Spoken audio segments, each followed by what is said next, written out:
October 9 तारीख दिन आम शारदीय उत्सव उपलक्षे भारत रक्षा मंच तरफ एक शस्त्र पूजन एवं विशाल जन शोभा यात्रा जो थे साधु सन्त विभिन्न आखाड़ार लोक तथा जन अनुसूचित जाति जनजातिर लोक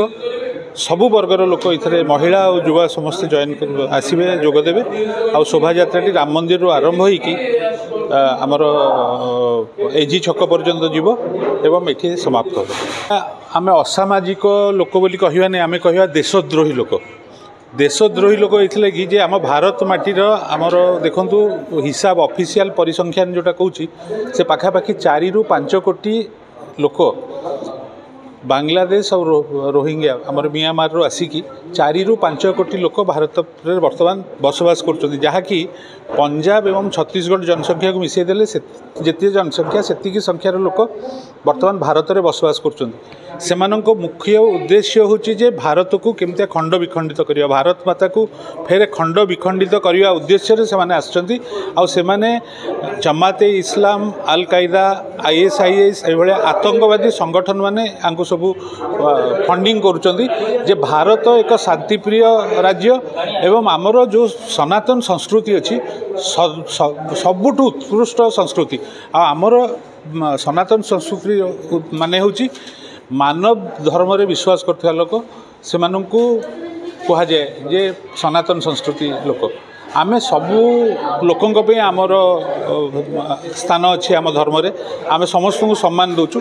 से ही उद्देश्य केवल भारत को केमती खंड विखंडित करके भारतर जो रही सनातन संस्कृति जो मूल्य अच्छी से मूल्यबोध को नष्ट करने सब चली आम तो आगामी दिन में लड़ाई ये सब भारत रक्षा मंच तरफ आम कार्यक्रम आम नौ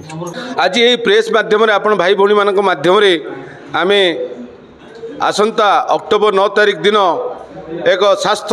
शस्त्र पूजनर आयोजन कार्यक्रम आयोजन करिछु प्रभु श्री रामचंद्र मंदिर रु आरंभ हम एक विशाल शोभा यात्रा एतिरे हिंदू सनातन हिंदू माने निजर पारंपरिक अस्त्र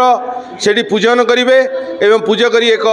शोभा यात्रा रे बाहरिबु सेमानकु तो आमे खोजुचु जो माने पाकिस्तानी जिंदाबाद पकोचन आमे ता सत्सात अछि तांकर मुंड गंडीरु अलगा कर दबु